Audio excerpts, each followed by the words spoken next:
we think in our heads and live in our brains thinking, what if we fail? What if we fail? That kind of restrains us for taking bold decisions, pivot from our businesses.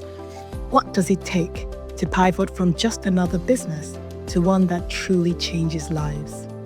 In this episode of Seed Diaries, we sit down with Sumit Sinhal, a healthcare entrepreneur who transformed a struggling diagnostic center into a holistic diabetes care model impacting thousands. He shares the hard truths about building a business, finding the right team, knowing when to pivot, and why culture can make or break your growth.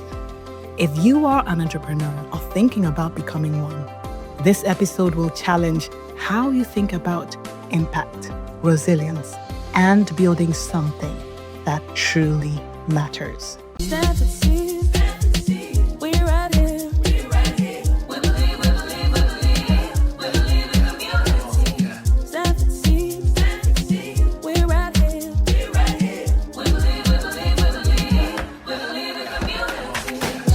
Hello, everyone. Welcome to another episode of Seed Diaries. Today, we have a treat for you. It's an international edition of the Seed Diaries. And we have our awesome guest here, Sumit. Sumit is from India, and he's here to talk about King's Healthcare. But before we continue, I would like to remind you to like, subscribe, and share. So I'm so excited and I have so much that I'd like to know. I noticed, Sumit, that you're actually a business professional. How did you go into healthcare? Tell me about Sumit. Yeah, so I've always wanted to be in healthcare. Why? Because I've always been passionate about making an impact. Okay. I wanted to make a change in people's lives. And I think healthcare as an industry gives you an opportunity to do that. And being a part of the healthcare industry, you get to treat patients, you get to make people's lives better. And that is what has been exciting me all this while. And that is what I've been doing for over a decade now. I see. So, but I know healthcare impacts, but there are many other areas that you can make an impact. Why healthcare specifically? And I noticed that you're focused on diabetes. So thank you for that question. It's a pretty interesting one. Healthcare as an industry is a diverse one. And I totally understand that there are so many other industries that make positive impacts in people's life. But what we chose in healthcare as a division was diabetes. So infamously, I come from India. And infamously, India is the diabetes capital of the world. Oh, really? Yes, over 80 million people are suffering with diabetes in India. These are just diagnosed cases that I'm talking about. And actually, an equal number of cases, over another 80 million, don't even know that they have it. So considering that number, there is a far reaching effect of diabetes. If you have diabetes, it is also called the mother of all diseases. Why? Because it affects your eyes, it affects your heart, it affects your kidneys, it affects your nervous system, and it affects your foot as well. So of the kind of complication the disease does to you, it is important that if you are a diabetic, or more so, if you are going to become a diabetic, it is important that you take care of your health really, really well.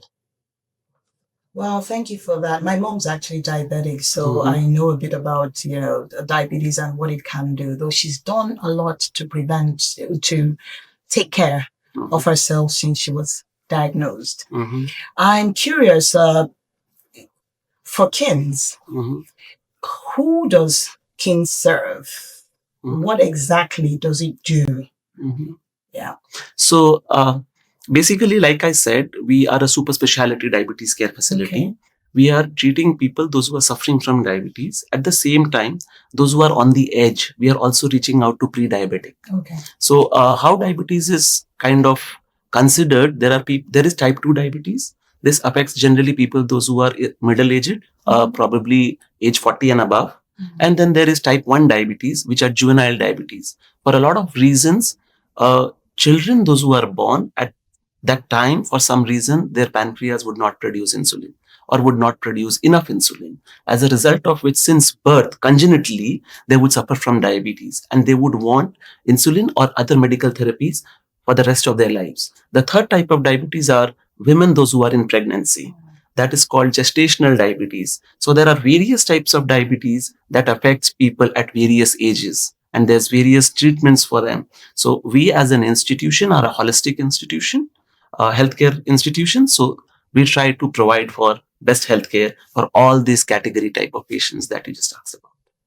So how would I interact with KINS? In other words, do you have clinics that that do outreach, or do people come to you and then you start from prevention, you had mentioned, but how does one know that one needs to prevent diabetes? So just walk me through your interaction with the community.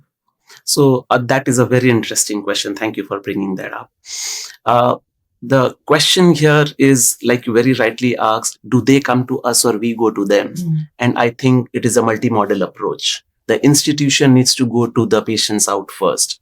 Awareness, many researchers across the globe has shown awareness is the key to diabetes management. And like how I said, more than half the people in the world, those who have diabetes, and when I say the world, it actually means all the people in the world. Half the people in the world don't even know that they have diabetes. It is very important to create awareness and do detection. So as an institution, over the last 10 years, we have conducted over 400 diabetes awareness and detection camps. We are placed in a geographical location which is surrounded by 3 countries, the countries of Nepal, Bangladesh, and Bhutan, which is the east part of Asia. We are also surrounded by 4 neighboring states of India. So we have conducted over 400 camps where we go with a medical team, we do blood sugar testing, we do HbA1c point of care testing, we do their foot scan, we measure their blood pressure, we ask their family history if somebody in their family has diabetes or not. Once we do that initial profiling, we give them the awareness that you could be a possible prospect of a diabetic patient to become diabetic. If they already know that they have diabetes, we tell them what is that they should be doing, or if they are pre-diabetic, or if they are diagnosed. So we have had many cases who did not know that they have diabetes and they were detected in the camp with a high blood sugar level.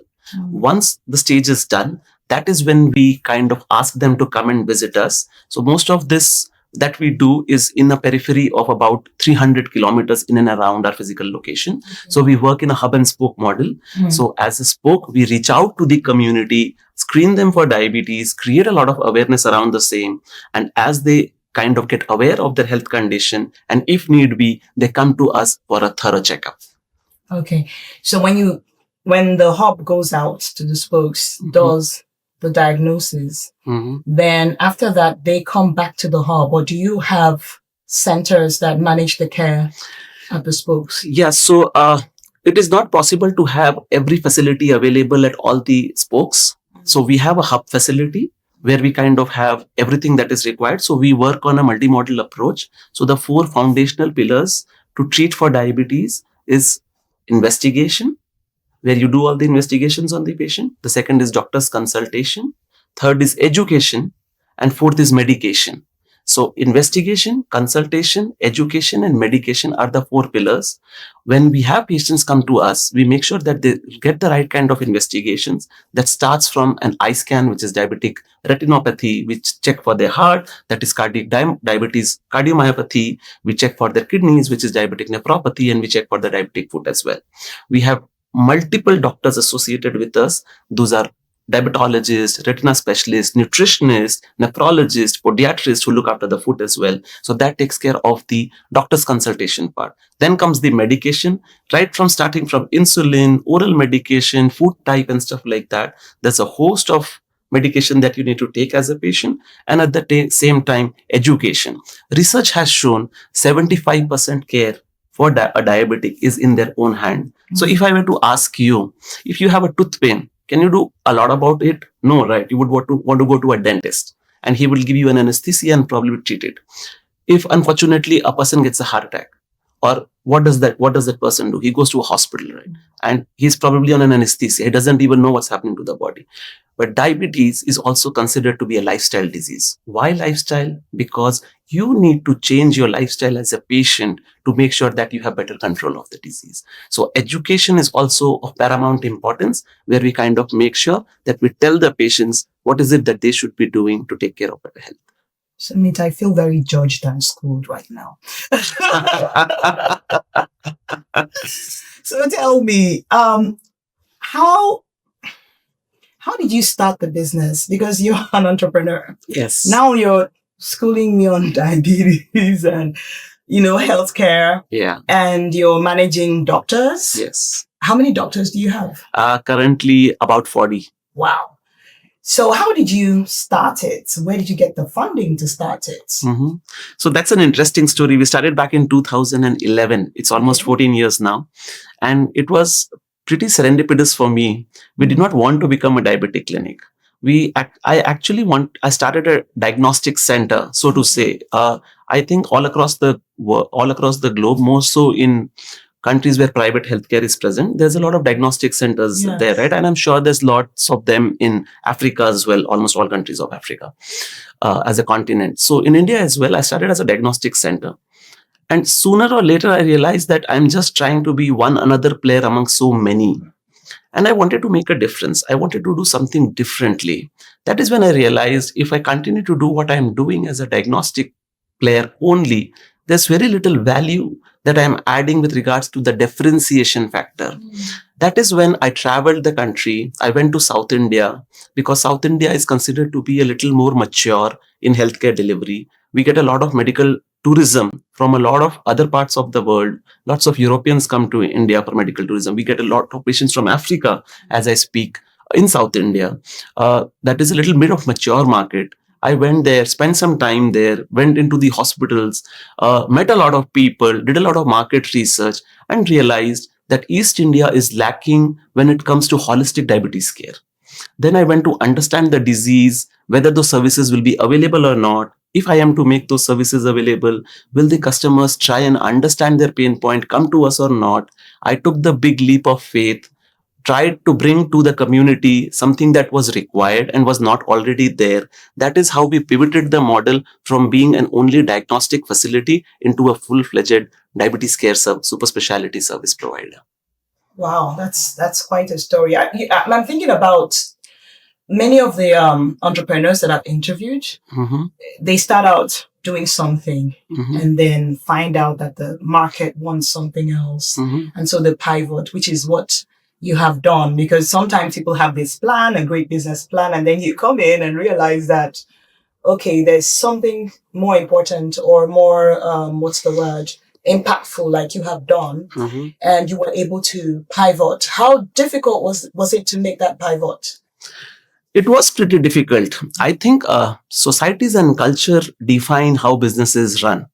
And in the culture that I come from, and I'm glad to, of the last few days that I have spent in Africa, I see so much similarity that is there in the culture that we have as Asians and what it is in Africa. We do not want to fail. Nobody wants to fail. But the idea is, when you go to a design thinking approach, the idea is to fail fast, try new things, fail fast, try new things. But how we are kind of designed or ingrained as a society, we think in our heads and live in our brains thinking, what if we fail? What if we fail? That kind of restrains us for taking bold decisions, pivot from our businesses. So I think the founder of a business needs to consciously take a decision that this is not working. I need to pivot. I need to pivot. We cannot live in our minds with the thought that this is going to happen and we are probably trying to treat a dead horse. It doesn't work like that. So there's this analogy that there's a dead horse on the table and everybody in the room is trying to get working with the dead horse without realizing that it is not going to happen. So the idea is to realize that it doesn't work anymore like what we had wanted it to work. It is important to pivot and we should pivot. That is what kind of gave me and my team the kind of impetus that we would want to do something differently. This is what we did differently, and we've been successful until now. Wow, excellent.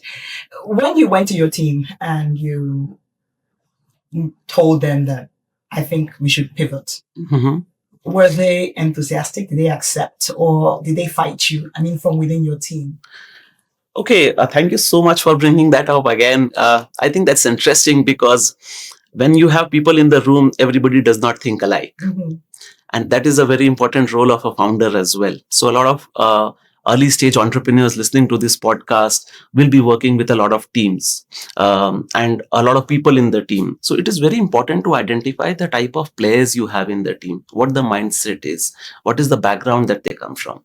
A lot of people will be risk averse. So intuitively they will think that this is something new, we don't know whether this will work or not. A lot of people will be thinking from their second brain, will are like problem solvers, the risk takers. So they will be wanting to back the founder, say yes, this is possible, let's do this, let's go ahead and do this. So I think the conviction and the vision of the founder is very important. He or she needs to know what is the right thing to do. Whatever the decision is at the end of the day is something that the founder has to take. And it is very important to take the buy-in of all the team players. Because many a times we feel as founders that we are alpha male or female. We are the ones who can do everything in our business. But that's not quite the way. A good team with an highly efficient team is very important. And their belief in the vision is also very important. So yes, initially we had problems. Not everybody believed the idea. Not everybody believed in the idea. Yes. A lot of people thought that it's too early to pivot. A lot of people in our team thought that probably this is something that maybe the market will not accept because nobody knows about this already. But we took the leap of faith. And over a period of time, for all the ones, those who were naysayers, jumped on board, and all of us are with the same vision alignment now as we speak. Great. Well, because they can see the success, I guess. Yeah, probably. How long did it take before you decided to pivot? Like, how long were you beating the dead horse before you figured that this was you would say about anywhere between close to 10 to 12 months. Okay. Oh, yeah. That was very quick, actually. Yeah. Yeah, we thought because there were rents to pay, there were bills to pay. So, like, while you're starting a business, it's like you jump off the cliff and want to build the plane as you fly, right? Yes, and yes. With no revenues, with very little revenues, the expenses just keep on growing, right? And it is always a fight between how do you kind of break even, make some profits. So profits are very distant. Forget about profits. It's just about trying to stay alive. So it is very important to understand when you want to pivot. And when we were at that junction, we had to pay a lot of, so we were a rented property, we had a lot of staff, we had to pay doctors, we had to do so many other expenses. So earliest and the quickest we would want to break even, which kind of pushed us to take that hard decision. Wow, that was very courageous of you still, actually. Within a year, you already pivoted. Yeah. How long did it take before your decision was validated financially? So ours was a situation of consumer behavior. Like I said, that kind of a medical service was not available in our part of the country. So it was innovative. Yes, for that, at least for that community, it was very innovative. So how diabetes was treated was pretty much a broken system. And I'll tell you how. Anybody who knew that they were suffering from diabetes, they would go to a doctor, yes, probably at a clinic setup or a hospital. The doctor would write some tests. They would wait because most tests are done in empty stomach or on fasting. Yes. They would get those tests done on next day, wait for the reports in the evening, again book a consultation for the doctor, see the doctor on the third day. The doctor would then write some tests and then buy those medicines. And so just getting some tests done and seeing a doctor would probably take you 3 days. And this is a condition wherein it's not even the same series. Mm-hmm. And diabetes is a situation where you need to see the doctor again and again on a month-on-month basis. So can you understand the problem the patient faces if you are seeing a doctor who does not even belong to your city or town? You need to travel every month, be with the doctor for 3 days, wait for your report, see the doctor, take medicines and come back and do that iteratively every month. That's quite a task, right? Yes. We thought this is not how people should be treated. This could be done better. And by doing better, we brought all services under the single roof. We created packages or profiles. The patient comes in the morning, empty stomach at 8 o'clock. The counselors or the patient counselors know exactly what test needs to be done. The tests are done. We run the samples really, really fast. The test reports are ready by 2 o'clock. The doctors see them. They take the medicine and leave on the same day. Oh, wow. That's great. So you're able to look at the value chain then take the things, put it together, package it all under one roof for the convenience of your customers. Absolutely correct. So Sumit, tell me, what's the profile of your typical customer financially? What sort of standard of living do they have? So we treat middle class and upper middle class people. We always wanted to be an institution that is reachable, that is available to majority people in the section of the society that we are kind of reaching out to, so that we can bring about an impact to maximum number of people. So for the charges that we have, for the kind of services that we provide, uh, there is multivaried approach wherein people, those who are probably from middle class, upper middle class, or maybe high class also, would want to come to us for everything and anything that they would need to take care of their diabetes better. Okay, great. Where did you get the money to start? We come. Show me the money. So money is something that is always difficult to secure, especially with ideas which are unique. As we see now that the world is changing, a lot of startups are coming.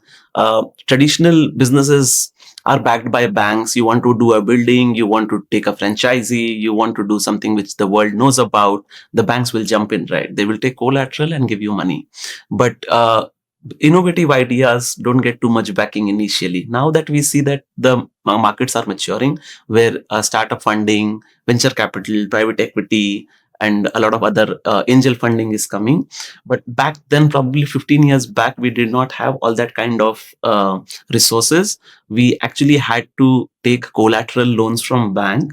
We had to mortgage a property to the bank to make sure that we get the kind of money that the institution would need, both for the fixed investment to get the setup running, and at the same time a good amount of working capital to make sure that we don't get bust out of business. So wait, who is we? So we, the institution. Who are the people that comprise institution? You have co-founders or you have shareholders? Yeah, so I have always been of the fact that a founder is one of the stakeholders in business, and there are various stakeholders in business. And when I say we, thank you for catching that point. I always make sure that I don't talk about me, and it is always we. We, because great institutions are never built by one individual. There is an entire gamut of stakeholders involved, and that stakeholders could be your customers, could be your employees, could be your co-founders, could possibly be your government, could be the entire community. So businesses don't exist in isolation. They actually have a community to serve, and everybody in the community comes together to make sure that the business is a success. Yes, to me, but who brought the collateral for that loan? It wouldn't have been the entire community. Okay, yeah, of course. So that was my father. Okay, so you had help from family. Yes, I had help from family. Yes. Oh, that's excellent. Yes. And so your father, you told your father what you wanted to do, and he believed, well, he brought money for diagnostic center. Yes, that is correct. Yes. So when you decided you wanted to do diabetic care, you didn't need more money at that point. The physical infrastructure was already there. We just needed to pivot the model. Yes. Okay. So did he think, did you go to talk to him about the change you wanted to make, and did he agree? Yes, of course. My dad has always been very, very helpful with whatever I have been wanting to do in life. He's always backed me. And so that is one thing that all founders probably need. They need some support from family, and he's always been one of my biggest support. Whenever I have reached out to him, he's been like, you do whatever you want to do and you have my back. So that kind of always gave me the power to go out and try new things and do new things that I would have wanted to. So is your dad looking to adopt? By adopt, do you mean, is he wanting to are you wanting to get adopted? Hey. I don't know. He might. Maybe let me go back and ask him, and maybe I'll give you a call. Well, actually, my dad is very supportive as well. Okay. But, it's not everybody has that. So it's good to know. And, it's very important. I asked that question because when we're on Seed Diaries, it's easy for people to think that, look at successful entrepreneurs and think, I cannot be this because I don't have this kind of backing, I don't have this kind of opportunity. And we like to talk about the ins and outs of how you've started and then made it to where you are today. Can you tell me the top 3 challenges that you have had in this business? So no business could be without challenges, and my business was with a lot of challenges as well. If I may be allowed, probably I would like to cover my challenges across the journey of the business that I have been. The first challenge that we faced as a business, or I faced as an entrepreneur, was that of a team. When you have a startup, not a lot of people want to get associated with you because they may not believe in the idea. I did not get a lot of people, those who had the right kind of experience. So I had a little bit of expertise of people, those who want to kind of be on the team, but experienced people I did not have. That kind of became difficult. We kind of build the plane as we fly. Yes. We gained in experience over a period of time, and that is how we built the team. The second one, I think the challenge was myself. A lot of time we fail to understand that the founder themselves are the bottleneck in their business. And I mean it. I, at one point of time, felt that I am the bottleneck in my business. We are governed by a lot of prejudices. We think that we are always right.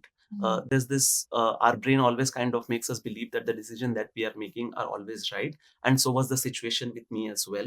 And it took me some time to realize that probably at some point of time I was the bottleneck in the business, and it was important for me to kind of step back, reflect, and come back to kind of take the right decision. The third challenge I feel that most businesses face is that of having the right kind of culture. So as we matured from being a startup into becoming a little stable organization, breaking even, and then we grew as an organization, we had a larger team. Today, as I speak, our organization has about 80 people working for the company. Wow. That is where I realized culture is so important. And like some, you would have heard someone say, strategy eats culture for breakfast. And very importantly, so whatever strategy we make in business, we as an You institution mean need. culture eats strategy for breakfast? Yes. Okay. Yeah. So the third challenge that I faced as an entrepreneur is that of the right culture. As we were starting up, the people was a problem. As we were moving up the ladder, I think was a bottleneck, and which I tried to overcome. And then as we became a little more secure as a company, we were providing a lot of services. We grew as a team. We have, as we speak today, we have about 80 people. I think culture of the company becomes very, really, really important. And as like you would have heard someone say, culture eats strategy for breakfast. Whatever strategy we might make in our businesses might work, might not work. Why? The important thing is, if do you have the right kind of culture? So it is very, very important to have the right kind of culture, because I feel as a challenge that you asked me, we were somewhere lacking a good culture in the organization. A lot of people left the organization. We had newer people join the team. Yes. Some people believed in the vision, some people believed in the idea. But to keep the ship moving, to keep the ship sailing, it is important to have the right kind of culture. So these are the three challenges that I think we kind of felt and overcome in our journey of our entrepreneurship. Yeah, speaking about culture, what intentional things have you done to drive the right culture? Because this is a knotty issue for many business owners, and I think it'd be interesting to hear what things you've done. Yeah, so I think three important things that I have realized in my entrepreneurial journey when we talk about culture are the people, architecture, and routine. Like I think initially we were talking about having good quality players in your team. No game in the world would be won if you don't have A quality players. If you are playing individually as a singles, you need to be top quality. If you want to have a company which is like $1 million, or you have at least a vision to build $1 million company, billion-dollar company, you need to have A players, right? You need to have absolutely good players in the company. And it is easier said than done. You have people, those who are motivated and talented at the same time. So if you were to draw a graph and understand the motivation level and the talent level, both of them go in tandem. Somebody might be exceptionally talented or a high performer, but absolutely low on motivation. Somebody might have great motivation, but might not have the right kind of talent to bring onto the table the kind of work that is required. As a founder, the role is to importantly identify who are the A players in the business. Identify them, nurture them. If you have B players, see what their challenges are. Try to bring them on the A category. And if there are C players who are low on motivation, those who are low on talent, unfortunately, for the larger good, you will have to let them go. The second, I think, is that of architecture. That is especially for small and medium enterprises. I understand that the audience of this podcast is mostly young entrepreneurs. It is very important that we build a right architecture. Not everybody knows what to do, or it is very important that we have clearly defined roles of individuals in the organization. It's not that today somebody is doing something, tomorrow that person is doing something else. And in startups, that is pretty much the case, where we don't understand what our roles are as team members. It is very important to have the right architectural framework of the institution, where we everybody in the team knows exactly what they are supposed to do. The third, very, very, and the most underrated thing in culture is the routine, I feel.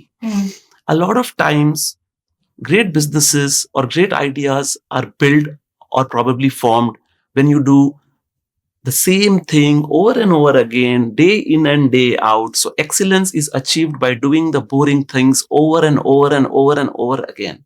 You cannot be excited all at the same time every single day. So, and that excellence is achieved by doing routine, by bringing routine in the organization, by doing morning meetings every single day, by doing weekly meetings every week, by doing monthly review meetings with the team. If you are kind of keeping the architecture in place, if you have the right kind of people, and if you're following routines, I think those are the pedigree of a good culture of an organization. I'm getting a class in business. Thanks a lot, Sumit. That's it's really good stuff. So, where's Kins going? What's next for Kins? So I'm sure you would have heard of big, hairy, audacious goals. Mm-hmm. We have we love them here. So what are your big, hairy, audacious goals? Yes. So we have been contemplating when we celebrated our 10th anniversary as an organization. We thought, what next? Have we hit the glass ceiling already? Do we have some headroom to kind of cover more? Where do we see ourselves 5 years, 10 years, 20 years down the line? And the mission statement that we kind of formed for our business was to prevent, maintain, and better every diabetic life we touch in every community that we serve. And in the next 10 years, as we speak, we would like to be present in multiple areas, multiple communities, multiple geographies. Initially in India and our neighboring countries, we would like to come up with multiple centers that we are already doing, one in Siliguri in East India that we are present currently. And soon in the next 24 months time, we will have a few more centers, and that we would want to expand to multiple centers as we move ahead. Wow, great. And how does Sumit let his own hair down? Like when you're not working, what do you do for fun? So I like teaching and reading both at the same time. Yeah, I figured. I'm not surprised. So I'm also teaching at a university in my community. I'm a professor of practice in entrepreneurship. Okay, so that explains a lot too. Wow, your students must be very lucky. Thank you for that. And probably when I would want to hang my boots at the end of my professional career, I would like to get back into academia. I would like to bring to the community all that I have learned as an entrepreneur and give back in any way that I can to teach students about entrepreneurship and business. Sumit, you must have been a model child.